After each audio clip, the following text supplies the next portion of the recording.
ಮಡಿಕೇರಿಯ ಗಾಂಧಿ ಮೈದಾನದ ಸಮೀಪದಲ್ಲಿರುವ ನಿರ್ಮಾಣ ಹಂತದ ಖಾಸಗಿ ಹೋಟೆಲ್ ಕಟ್ಟಡದ ಬಗ್ಗೆ ನಗರಸಭಾ ಕಲಾಪಗಳಲ್ಲಿ ವರ್ಷಗಳಿಂದಲೂ ನಡೆಯುತ್ತಿದ್ದ ಚರ್ಚೆ ಗುರುವಾರವೂ ರಿಪೀಟ್ ಆಯಿತು. ಜನ ಕಲ್ಯಾಣ ಕೆಲಸಗಳ ಬಗ್ಗೆ ಚರ್ಚಿಸಿ ನಿರ್ಣಯ ಕೈಗೊಳ್ಳಬೇಕಿದ್ದ ನಗರಸಭೆಯಲ್ಲಿ ಖಾಸಗಿ ಕಟ್ಟಡದಿಂದ ಯಾರಿಗೆಲ್ಲ ಸಂಪಾದನೆ ಆಗಿದೆ ಎಂಬುದನ್ನು ಕೆಲವರು ಪರೋಕ್ಷವಾಗಿ ಹೇಳಿಕೊಂಡರು. ವಿಶೇಷವೆಂದರೆ ಇಲ್ಲಿಯವರೆಗೂ ಇದೇ ನಾರ್ವೆ ಹೋಟೆಲ್ ಕಟ್ಟಡ ಅಕ್ರಮ ಎಂದು ವಾದಿಸುತ್ತಿದ್ದವರು ಹಾಗೂ ಲೈಸೆನ್ಸ್ ರಿನ್ಯೂ ಮಾಡದಂತೆ ಪಟ್ಟು ಹಿಡಿದವರು ಕೂಡ ಸಭೆಯಲ್ಲಿ ತಮ್ಮ ನಿಲುವು ಬದಲಾಯಿಸಿ ಕಟ್ಟಡ ಮಾಲೀಕರ ಪರವಾಗಿ ಮಾತನಾಡಿದ್ದು ವಿಶೇಷವಾಗಿತ್ತು.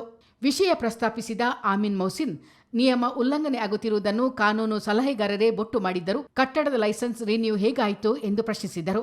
ಲೈಸೆನ್ಸ್ ತಡೆ ಹಿಡಿಯುವಂತೆ ಕಳೆದ ಸಭೆಯಲ್ಲಿ ಅಧ್ಯಕ್ಷರೇ ಸೂಚಿಸಿದ್ದಾರೆ. ಈ ಬಗ್ಗೆ ನಿರ್ಣಯ ಕೈಗೊಳ್ಳಲಾಗಿದೆ. ಹೀಗಿದ್ದರೂ ಇಲ್ಲಿಯವರೆಗೂ ಯಾಕೆ ಕ್ರಮವಾಗಿಲ್ಲ ಎಂದು ಆಮಿನ್ ಮೌಸಿನ್ ಪ್ರಶ್ನಿಸಿದರು.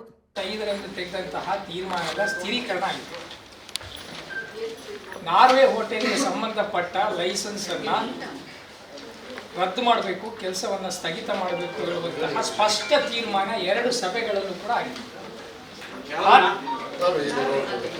ಆ ತೀರ್ಮಾನವನ್ನ ಅಧ್ಯಕ್ಷರೇ, ಆ ತೀರ್ಮಾನವನ್ನ 2 ಸಭೆಗಳಲ್ಲೂ ಕೂಡ ಇಲ್ಲಿಯ ಸಮಿತಿ ಅದನ್ನ ಪೂರ್ಣ ಬಹುಮತದಿಂದ ಅದನ್ನ ಅಂಗೀಕರಿಸಿದೆ.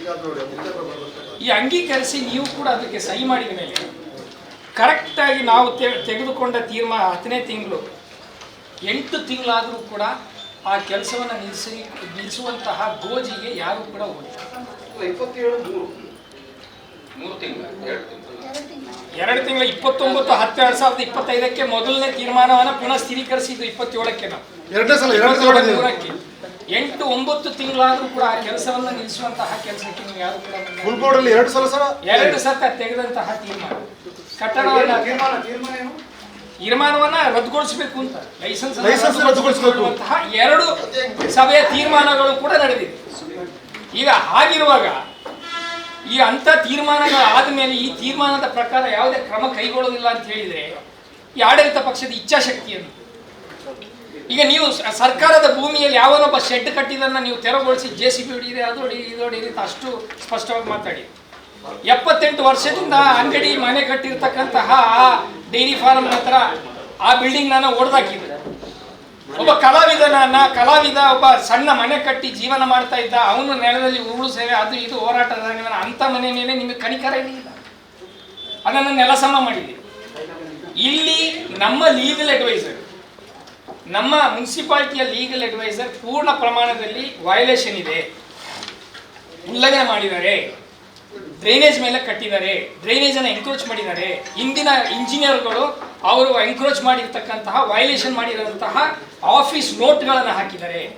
ಅದು ಹಾಕಿಯೂ ಅಲ್ಲದೆ 2016 ನಂತರ DMA ಯಾವುದೇ ಲೈಸೆನ್ಸ್ ಅನ್ನ ಮ್ಯಾನ್ಯುಯಲ್ ಲೈಸೆನ್ಸ್ ಅನ್ನ ನವೀಕರಿಸಬಾರ್ದು, ಕೊಡಬಾರ್ದು ಹೇಳುವಂತಹ ತೀರ್ಮಾನ ಇದ್ರೂ ಕೂಡ 2023ರಲ್ಲಿ ನೀವು ಮ್ಯಾನ್ಯುಯಲ್ ಕೊಟ್ಟಿದ್ದೀರಿ. ಸಣ್ಣ ಪುಟ್ಟ ಬಿಲ್ಡಿಂಗಿಗೆಲ್ಲ ನೀವು ಡಿಜಿಟಲ್ ಕೊಡ್ತೀರಿ, ಇಂಥ ದೊಡ್ಡ ಕಟ್ಟಡಕ್ಕೆ ನೀವು ಮ್ಯಾನ್ಯುಯಲ್ ರಿನ್ಯೂವಲ್ ಮಾಡಿದೆ. ಈ ಪ್ರಶ್ನೆಗೆ ಉತ್ತರಿಸಬೇಕಿದ್ದ ಅಧ್ಯಕ್ಷೆ ಕಲಾವತಿ ಮತ್ತು ಆಯುಕ್ತ ರಮೇಶ್ ಮೌನವಾಗಿದ್ದರು. ಪ್ರತಿಕ್ರಿಯೆ ನೀಡಿದವರು KS ರಮೇಶ್. ಮಡಿಕೇರಿಯಲ್ಲಿ ಇಷ್ಟೊಂದು ಅಕ್ರಮ ಕಟ್ಟಡಗಳಿದ್ದರೂ ನಾರ್ವೆ ಹೋಟೆಲ್ ಕಟ್ಟಡವನ್ನು ಮಾತ್ರ ಬೊಟ್ಟು ಮಾಡುತ್ತಿರುವ ಉದ್ದೇಶವೇನು ಎಂದು ಪ್ರಶ್ನಿಸಿದ KS ರಮೇಶ್, ಕಟ್ಟಡದಲ್ಲಿ ಅಕ್ರಮವಾಗಿಲ್ಲ, ಎಲ್ಲವೂ ಸಕ್ರಮವಾಗಿದೆ. ಈ ಚರ್ಚೆ ಅನಗತ್ಯ ಎಂದು ಖಂಡಾತುಂಡವಾಗಿ ಹೇಳಿದರು. ಯಾಕೆಂತ ನನಗೆ ಗೊತ್ತಿಲ್ಲ, ಎಷ್ಟೋ ವರ್ಷ ನಾನು ನಗರಸಭಾ ಸದಸ್ಯನಾಗಿ ಪ್ರಾರಂಭ ಆದರಿಂದ ಇವತ್ತುವರೆಗೂ ಆ ಬಿಲ್ಡಿಂಗ್ ಮೇಲೆ ಎಲ್ಲರ ಮೇಲೆ ಕಂಡು ಅದಕ್ಕಿಂತ ದೊಡ್ಡ ಬಿಲ್ಡಿಂಗ್ ನಮ್ಮ ಪೋಸ್ಟ್ ಆಫೀಸ್ ಮುಂದ್ಗಡೆ ಎಲ್ಲ ಆಗಿ ಹೋಗಿದೆ, ಆಗ್ತಾನೂ ಇದೆ. ಇವತ್ತು ಅದು ರದ್ದಾಗಿದೆ, ಲೈಸೆನ್ಸ್ ಆಗ್ತಾ ಇದೆ. ಅದೊಂದು ಬಿಲ್ಡಿಂಗ್ ಮಾತ್ರ ಎಲ್ಲ ಇದ್ರ ನನಗೆ ಸಂಶಯ ಆಗ್ತಾ ಇಲ್ಲ, ಇದರಿಂದ ಗೂಢಾಲೋಚನೆಗಳು ನನಗೆ ಗೊತ್ತಾಗ್ತಾ ಇಲ್ಲ. ನಾನು ಹೇಳೋದು ಹಾಗಿದ್ರೆ ಮಡಿಕೇರಿಯಲ್ಲಿ ಯಾರು ಕಟ್ಟಡ ಕಟ್ಟೋದಿಲ್ಲ. ಕಳೆದ ಸಭೆಯಲ್ಲಿ ಅಕ್ರಮ ಕಟ್ಟಡ ಎಂದೇ ಒತ್ತಿ ಹೇಳಿದ್ದ ಅರುಣ್ ಶೆಟ್ಟಿ ಈ ಸಭೆಯಲ್ಲಿ ರಮೇಶ್ ಮಾತನ್ನು ಪುಷ್ಟೀಕರಿಸಿ ಯಾವುದೇ ಕಾನೂನು ಉಲ್ಲಂಘನೆ ಆಗಿಲ್ಲ ಎಂದು ಕೂಗಿ ಹೇಳಿದರು.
ಪರ್ಮಿಷನ್ ಇದೆಯಾ? ಅಧ್ಯಕ್ಷರೇ, ಅಲ್ಲ, ಈ ಕನ್ನಡದಲ್ಲಿ ಗೊತ್ತಿಲ್ಲ.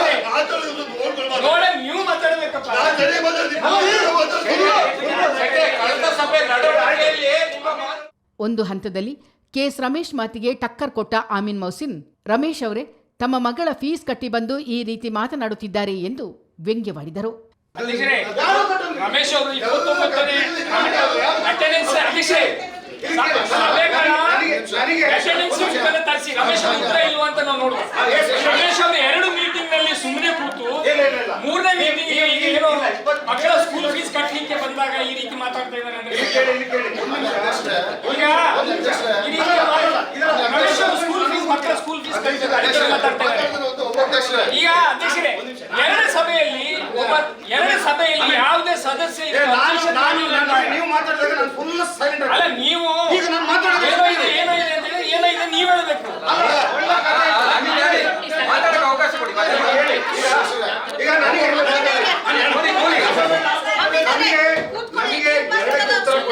ನೀವು ಮಾತಾಡಿ. ನಮಗೆ ಅಧ್ಯಕ್ಷರೇ ಇಲ್ಲಿ ನಗರಸಭೆ ಬಂಡವಾಳಶಾಹಿಗಳ ಪರವಾಗಿ ಮತ್ತು ಬಡವರ ವಿರುದ್ಧವಾಗಿ ಕೆಲಸ ಮಾಡುತ್ತಿದೆ ಎಂದು ಎಸ್ಟಿಪಿಐನ ಬಶೀರ್ ಗಂಭೀರ ಆರೋಪ ಮಾಡಿದರು. ಗಾಡಿ ಹೆಸರು ಮುಂದೆ ಬಂದಿಲ್ಲ. ಅದೇ ಅಧಿಕಾರ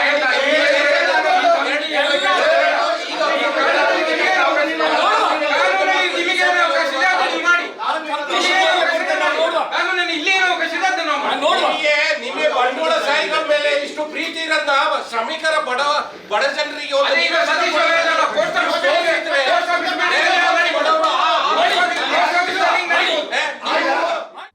ಪ್ರಕರಣದಲ್ಲಿ ಕಾನೂನು ಉಲ್ಲಂಘನೆಯಾಗಿದೆ ಎಂದು ಆರೋಪಿಸಿದ ಆಮೀನ್ ಮೌಸಿನ್, ಕೋರ್ಟಿಗೆ ಹೋದರೆ ಆಯುಕ್ತರ ತಲೆದಂಡವಾಗುತ್ತದೆ ಎಂದು ಎಚ್ಚರಿಕೆ ನೀಡಿದರು. ಸ್ಪಷ್ಟವಾಗಿ ಹೇಳಿದ್ದೀನಿ, ಲೈಸೆನ್ಸ್ ಉಲ್ಲಂಘನೆ ಆಗಿದೆ, ಬ್ರ್ಯಾಂಡ್ ಉಲ್ಲಂಘನೆ ಆಗಿದೆ, ಕಂಪ್ಲೀಷನ್ ರಿಪೋರ್ಟ್ ಯಾವುದೇ ಕಾರಣಕ್ಕೂ ಕೊಡಬಾರ್ದು. ಕೊಟ್ಟರೆ ನಿಮಗೆ ತಲೆದಂಡ ಆಗ್ತದೆ.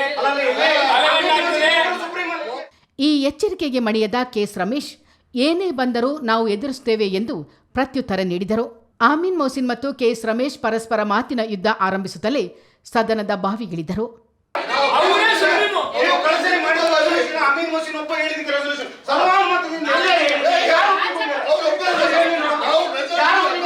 ಇವತ್ತೀಗ ಅಮೀನ್ ಒಬ್ಬರು ಹೇಳಿದ ತಕ್ಷಣ ಮಾಡಬಾರ್ದು, ಕೊಡಬಾರ್ದು, ಅವರ ಒಪಿನಿಯನ್ ಅದು. ಅವರ ಒಪಿನಿಯನ್ ಅವ್ರು ಹೇಳಿದ ನೀವು ಕಳೆದ ಸಲ ಮಾಡಿದ್ರು ಅಮೀನ್ ಮೌಸಿನ್ ಒಬ್ಬ ಹೇಳ್ದ ಅಂತ ಹೇಳಿದಕ್ಕೆ ನೀವು ರೆಸಲ್ಯೂಷನ್ ಮಾಡಿ ರದ್ದುಗೊಳಿಸಬೇಕು. ಮಾಡಕ್ಕಾಗುತ್ತೆ? ಈಗ ಓಟ್ ಹಾಕಿ ಅಧ್ಯಕ್ಷರೇ, ಈಗ ಓಟ್ ಹಾಕಿ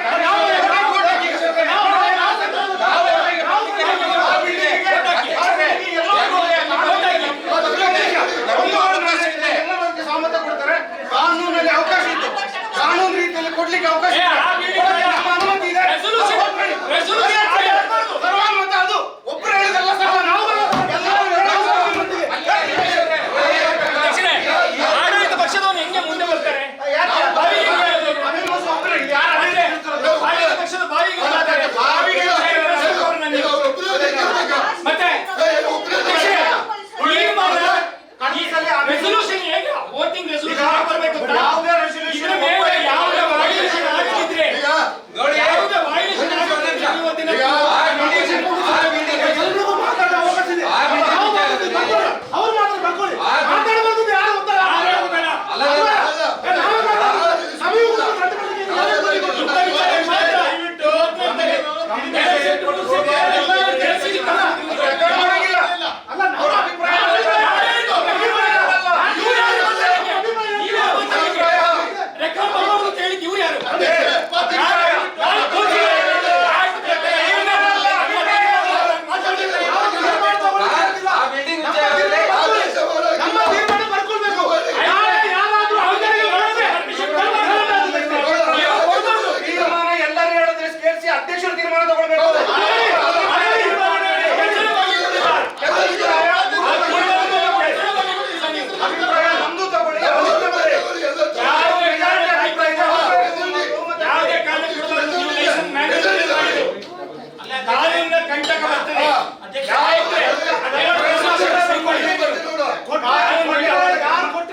ಒಟ್ಟಾರೆಯಾಗಿ ನಗರದ ಅಭಿವೃದ್ಧಿ, ಜನರ ಬವಣೆಗಳು, ಮಳೆಗಾಲದ ಪೂರ್ವ ಸಿದ್ಧತೆ ಇತ್ಯಾದಿಗಳ ಬಗ್ಗೆ ಮೇಜು ಕುಟ್ಟಿ ಚರ್ಚಿಸಬೇಕಿದ್ದ ನಗರಸಭಾ ಸದಸ್ಯರು ಯಾವುದೋ ಹೋಟೆಲಿಗೆ ಲೈಸೆನ್ಸ್ ಬೇಕೋ ಬೇಡವೋ ಎಂಬ ಬಗ್ಗೆ ಗಂಟೆಗಟ್ಟಲೆ ಚರ್ಚೆಯಲ್ಲಿ ತೊಡಗಿಸಿಕೊಂಡಿದ್ದು ಮಾತ್ರ ಜನಪ್ರತಿನಿಧಿಗಳ ಸ್ವಾಯತ್ತಾಸಕ್ತಿಯನ್ನು ಎತ್ತಿ ತೋರಿಸುವಂತಿತ್ತು.